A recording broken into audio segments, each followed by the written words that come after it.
अस्य श्रीरामरक्षास्तोत्रमहामन्त्रस्य बुधकौशिकऋषिः श्रीसीतारामचन्द्रो देवता अनुष्ठुप्छन्दः सीताशक्तिः श्रीमान् हनुमान् कीलकम् श्रीरामचन्द्रप्रीत्यर्थे रामरक्षास्तोत्रजपे विनियोगः। रामाय नमः। ध्यायेदाजानुबाहुं द्रुतशरधनुषं बद्धपद्मासनस्थं पीतं वासोऽवसानां नवकमलदलस्पर्धिनेत्रं प्रसन्नं वामाङ्कारूढसीतामुखकमलमिलल्लोचनं नीरदाभं नानालङ्करदीप्तं दधतमुरुजटामण्डलं रामचन्द्रम्।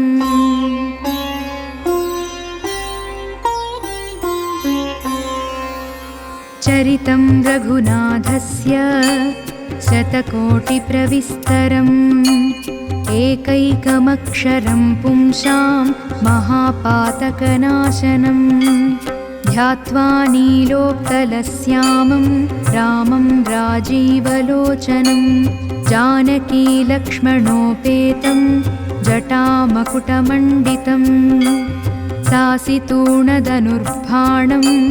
पाणिं नक्तञ्चरान्तकं स्वलीलया जगत्रातु माविर्भूतमजं विभुं रामरक्षां पठेत् प्राज्ञः पापघ्नीं सर्वकामदां शिरो मे राघवः पातु कालं दशरथात्मजः कौसल्येयो दृशौ पातु विश्वामित्रः प्रियः श्रुति घ्राणं पातु मुखत्राता मुखं सौमित्रिवत्सलः जिह्वां विद्यानिधिः पातु कण्ठं भरतवन्दितः स्कन्धौ दिव्यायुधः पातु भुजौ भग्नेशकार्मुकः करौ सीतापतिः पातु हृदयं जामदग्न्यजित् मध्यं पातु खरध्वंसी नाभिं जाम्बवदाश्रयः सुग्रीवेशः कटी पातु शक्तिनी हनुमत्प्रभुः ऊरू रघुत्तमः पातु रक्षः कुलविनाशकृत् जानुनी सेतुकृत् पातु जङ्घे दशमुखान्तकः पादौ विभीषणश्रीदः पातु रामोऽखिलं वपुः जगज्जैत्रेकमन्त्रेण रामनाम्नाभिरक्षितं यः कण्ठे धारयेत्तस्य करस्थाः सर्वसिद्धयः वज्रपञ्जरनामेदं यो रामकवचं स्मरेत् अव्याहताज्ञः सर्वत्र लभते जयमङ्गलम् आदिष्टवान् यथा स्वप्ने राम रक्षामि मां हरः तथा लिखितवान् प्रातः प्रबुद्धो बुधकौशिकः एतां रामबलोपेतां रक्षां यः सुकृती पठेत् सचिरायुः सुखी पुत्री विजयी विनयी भवेत् पातालभूतलव्योम चारिणश्चद्मचारिणः न द्रष्टुमपि शक्तास्ते रक्षितं रामनामभिः रामेति रामभद्रेति रामचन्द्रेति वा स्मरन् नरो न लिप्यते पापैर्भुक्तिं मुक्तिं च विन्दति आरामः कल्पवृक्षाणां विरामः सकलापदाम् अभिरामस्त्रिलोकानां रामः श्रीमान् सनः प्रभुः करुणौ रूपसम्पन्नौ सुकुमारौ महाबलौ पुण्डरीकविशालाक्षौ चीरकृष्णाजिनाम्बरौ फलमूलासिनौ दान्तौ तापसौ ब्रह्मचारिणौ पुत्रौ दशरथस्यैतौ भ्रातरौ रामलक्ष्मणौ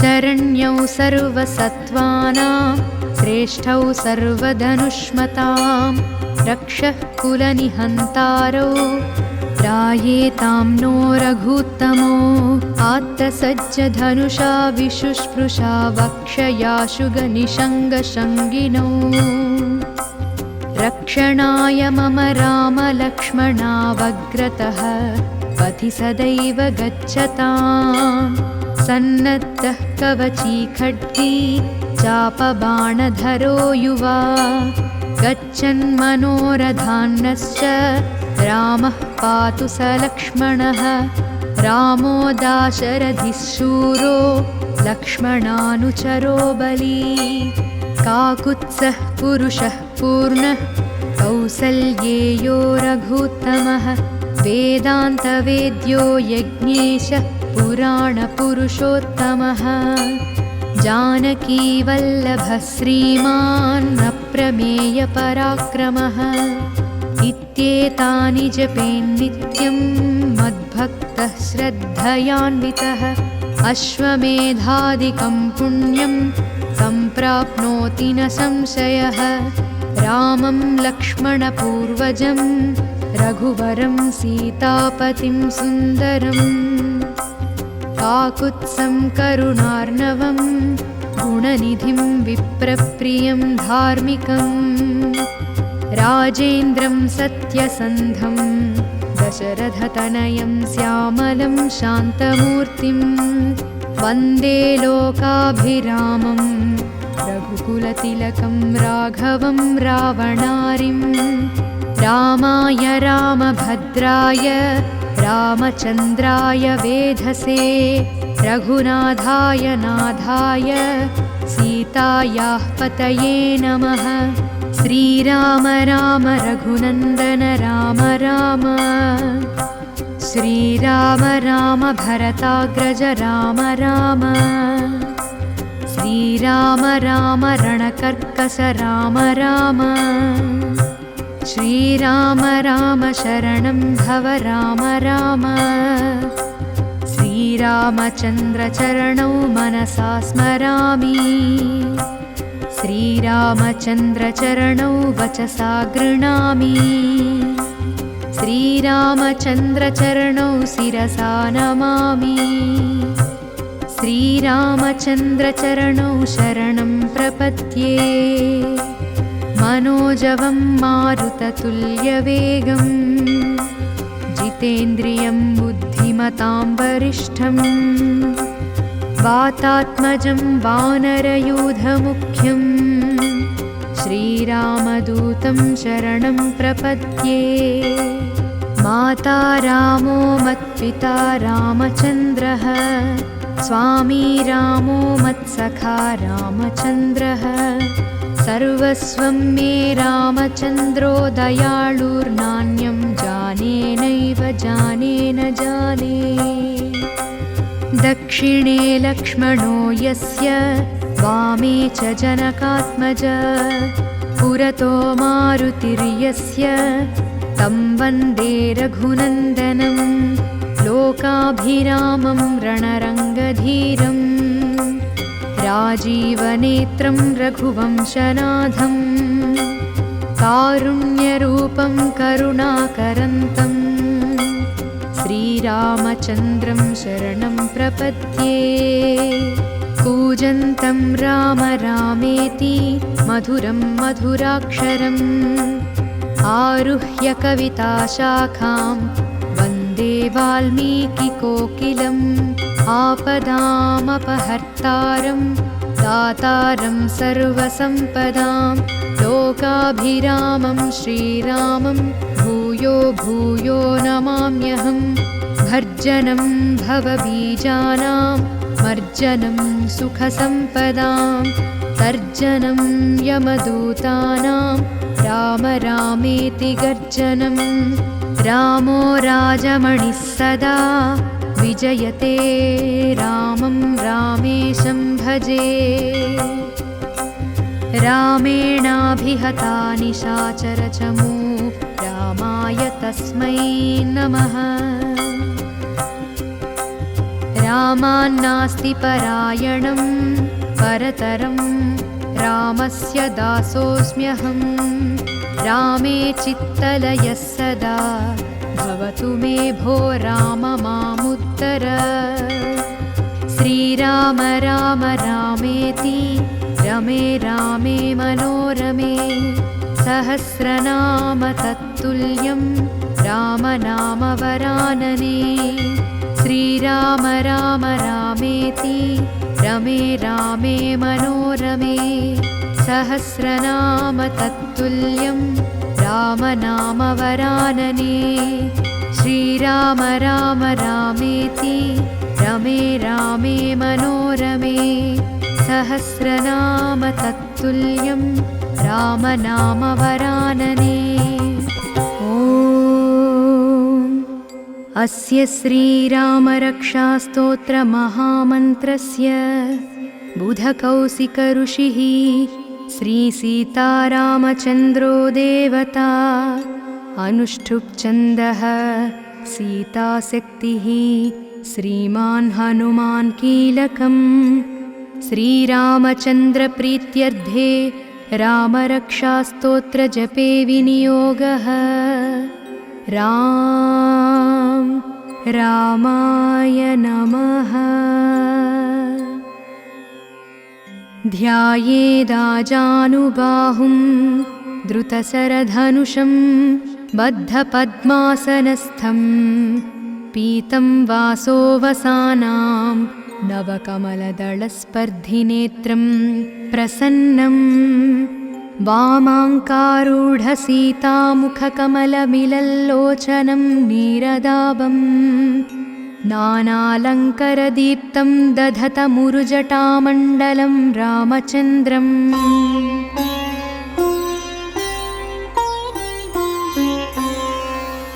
चरितं रघुनाथस्य शतकोटिप्रविस्तरम्। एकैकमक्षरं पुंसां महापातकनाशनं। ध्यात्वा नीलोत्पलश्यामं रामं राजीवलोचनं।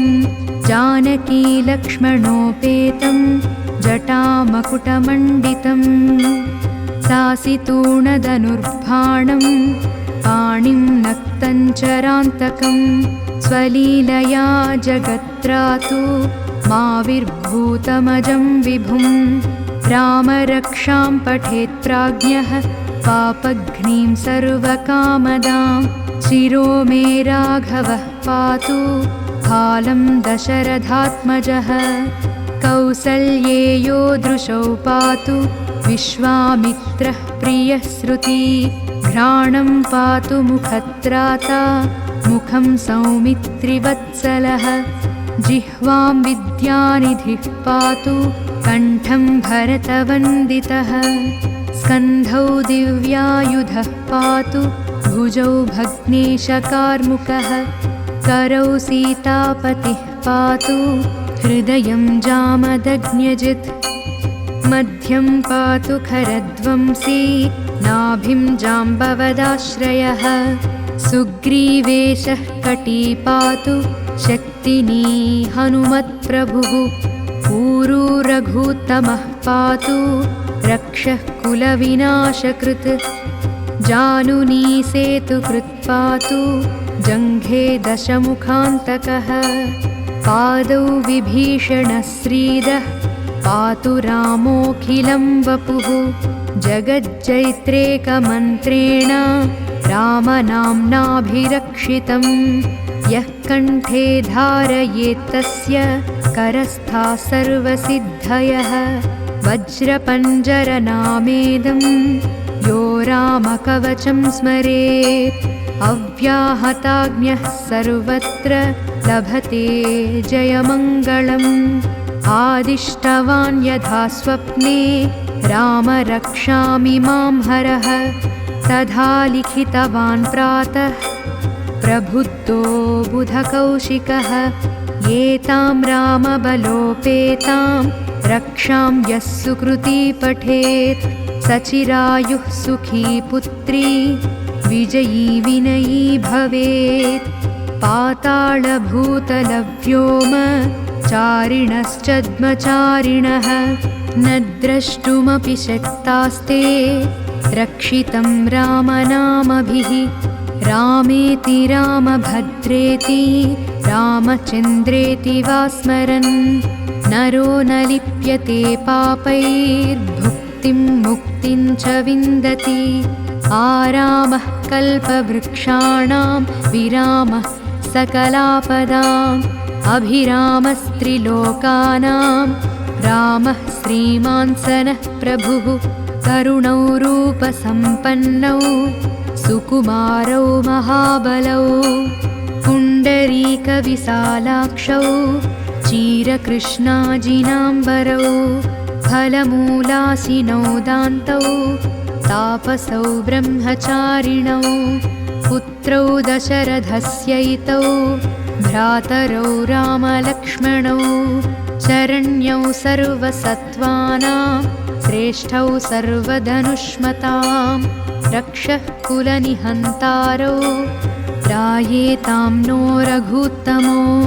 आत्तसज्जधनुषा विशुष्पृशा वक्षयाशुगनिषङ्गशङ्गिनौ रक्षणाय मम रामलक्ष्मणावग्रतः पथि सदैव गच्छताम्।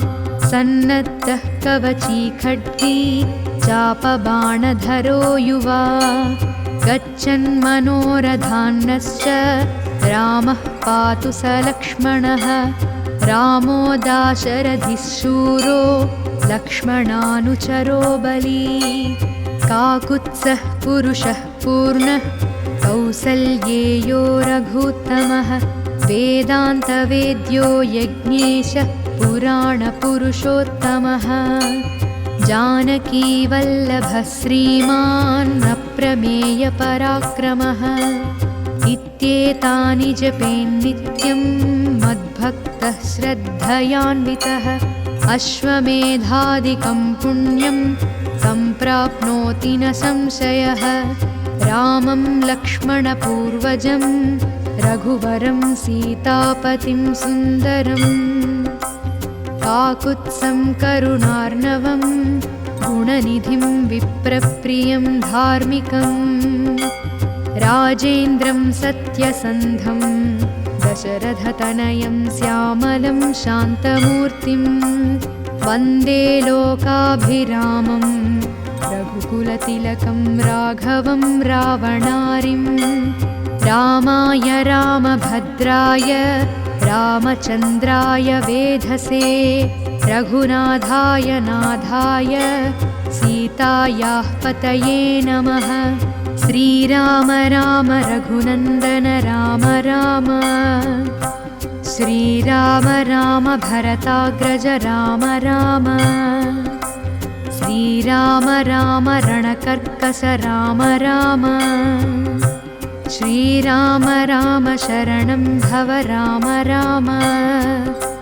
श्रीरामचन्द्रचरणौ मनसा स्मरामि श्रीरामचन्द्रचरणौ वचसा गृह्णामि श्रीरामचन्द्रचरणौ शिरसा नमामि श्रीरामचन्द्रचरणौ शरणं प्रपद्ये।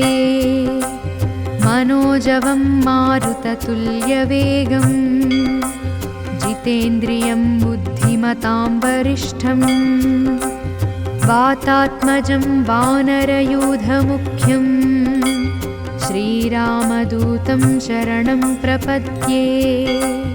माता रामो मत्पिता रामचन्द्रः स्वामी रामो मत्सखा रामचन्द्रः सर्वस्वं मे रामचन्द्रो दयाळुर्नान्यं जाने नैव जाने न जाने।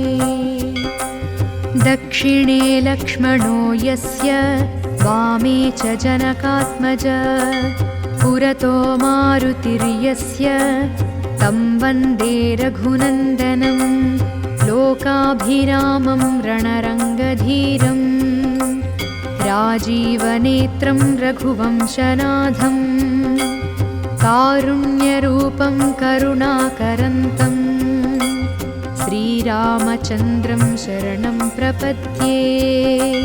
कूजन्तं राम रामेति मधुरं मधुराक्षरम् आरुह्य कविताशाखां वन्दे वाल्मीकिकोकिलम्। आपदामपहर्तारं दातारं सर्वसम्पदां लोकाभिरामं श्रीरामं भूयो भूयो नमाम्यहम्। भर्जनं भवबीजानां मर्जनं सुखसम्पदां तर्जनं यमदूतानां राम रामेति गर्जनं। रामो राजमणिः सदा विजयते रामं रामेशं भजे। रामेणाभिहता निशाचरचमू रामाय तस्मै नमः। रामान्नास्ति परायणं परतरं रामस्य दासोऽस्म्यहम्। रामे चित्तलयः सदा भवतु मे भो राम मामुत्तर। श्रीराम राम रामेति रमे रामे मनोरमे सहस्रनाम तत्तुल्यं रामनाम वरानने। श्रीराम राम रामेति रमे रामे मनोरमे सहस्रनाम तत्तुल्यं रामनाम वरानने। श्रीराम राम रामेति रमे रामे मनोरमे सहस्रनाम तत्तुल्यं रामनाम वरानने। अस्य श्रीरामरक्षास्तोत्रमहामन्त्रस्य बुधकौशिकऋषिः श्रीसीतारामचन्द्रो देवता अनुष्ठुप्छन्दः सीताशक्तिः श्रीमान् हनुमान् कीलकम्। श्रीरामचन्द्रप्रीत्यर्थे रामरक्षास्तोत्रजपे विनियोगः। रामाय नमः। ध्यायेदाजानुबाहुं द्रुतशरधनुषं बद्धपद्मासनस्थं पीतं वासोऽवसानां नवकमलदलस्पर्धिनेत्रं प्रसन्नं वामाङ्कारूढसीतामुखकमलमिलल्लोचनं नीरदाभं नानालङ्करदीप्तं दधतमुरुजटामण्डलं रामचन्द्रम्।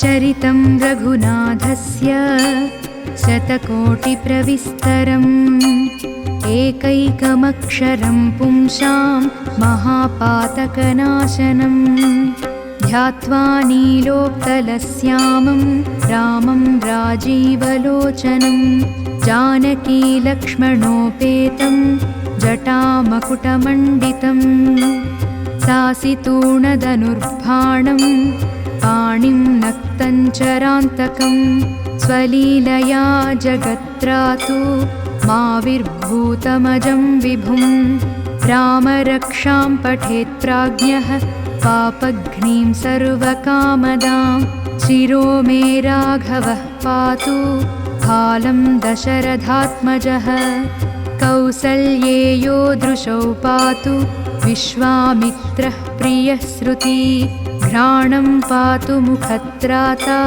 मुखं सौमित्रिवत्सलः जिह्वां विद्यानिधिः पातु कण्ठं भरतवन्दितः स्कन्धौ दिव्यायुधः पातु भुजौ भग्नेशकार्मुकः करौ सीतापतिः पातु हृदयं जामदग्न्यजित् मध्यं पातु खरध्वंसी नाभिं जाम्बवदाश्रयः सुग्रीवेशः कटी पातु शक्तिनी हनुमत्प्रभुः ऊरू रघुत्तमः पातु रक्षः कुलविनाशकृत् जानुनी सेतुकृत्पातु जङ्घे दशमुखान्तकः पादौ विभीषणश्रीदः पातु रामोऽखिलं वपुः जगज्जैत्रेकमन्त्रेण रामनाम्नाभिरक्षितं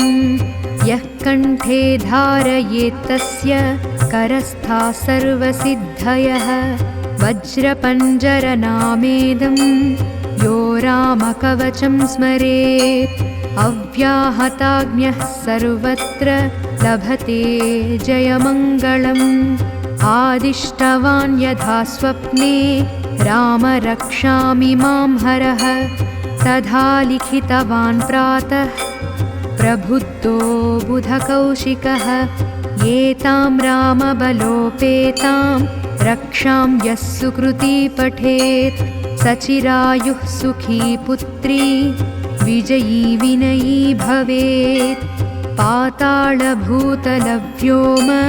चारिणश्चद्मचारिणः न द्रष्टुमपि शक्तास्ते रक्षितं रामनामभिः रामेति रामभद्रेति रामचन्द्रेति वा स्मरन् नरो न लिप्यते पापैर्भुक्तिं मुक्तिं च विन्दति आरामः कल्पवृक्षाणां विरामः सकलापदाम् अभिरामस्त्रिलोकानां रामः श्रीमान् सनः प्रभुः करुणौ रूपसम्पन्नौ सुकुमारौ महाबलौ पुण्डरीकविशालाक्षौ चीरकृष्णाजिनाम्बरौ फलमूलासिनौ दान्तौ तापसौ ब्रह्मचारिणौ पुत्रौ दशरथस्यैतौ भ्रातरौ रामलक्ष्मणौ शरण्यौ सर्वसत्त्वानां श्रेष्ठौ सर्वधनुष्मतां रक्षः कुलनिहन्तारौ त्रायेतां नो रघुत्तमो आत्तसज्जधनुषा विशुष्पृशा वक्षयाशुगनिषङ्गशङ्गिनौ रक्षणाय मम रामलक्ष्मणावग्रतः पथि सदैव गच्छताम् सन्नद्धः कवची खड्गी चापबाणधरो युवा गच्छन्मनोरथान्नश्च रामः पातु स लक्ष्मणः रामो दाशरथिः शूरो लक्ष्मणानुचरो बली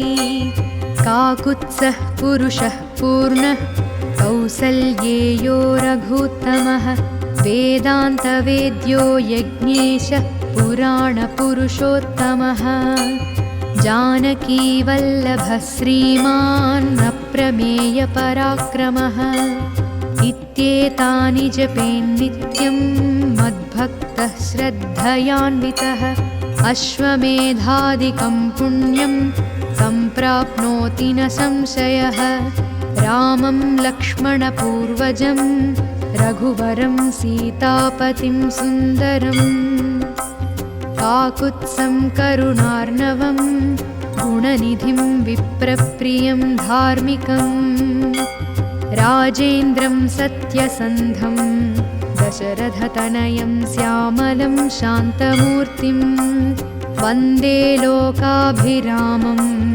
रघुकुलतिलकं राघवं रावणारिं रामाय रामभद्राय रामचन्द्राय वेधसे रघुनाथाय नाथाय सीतायाः पतये नमः श्रीराम राम रघुनन्दन राम राम श्रीराम राम भरताग्रज राम राम श्रीराम राम रणकर्कश राम राम श्रीराम राम शरणं भव राम राम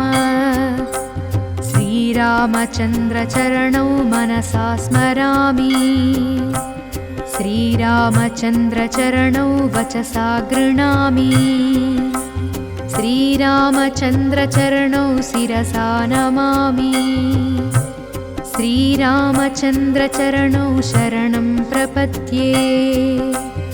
मनोजवं मारुततुल्यवेगम् जितेन्द्रियं बुद्धिमतां वरिष्ठम् वातात्मजं वानरयूथमुख्यं श्रीरामदूतं शरणं प्रपद्ये।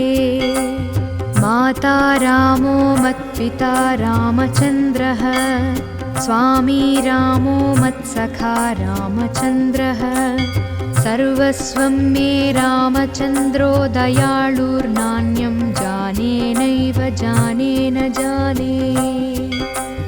दक्षिणे लक्ष्मणो यस्य वामे च जनकात्मज पुरतो मारुतिर्यस्य तं वन्दे रघुनन्दनं लोकाभिरामं रणरङ्गधीरम् राजीवनेत्रं रघुवंशनाथं कारुण्यरूपं करुणाकरन्तं श्रीरामचन्द्रं शरणं प्रपद्ये।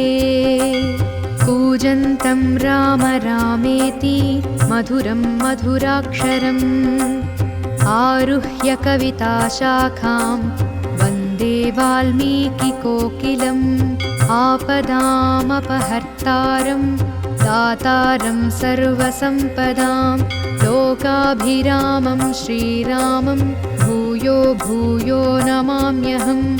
भर्जनं भवबीजानां मर्जनं सुखसम्पदां तर्जनं यमदूतानां राम रामेति गर्जनं। रामो राजमणिः सदा विजयते रामं रामेशं भजे। रामेणाभिहता निशाचरचमू रामाय तस्मै नमः। रामान्नास्ति परायणं परतरं रामस्य दासोऽस्म्यहं।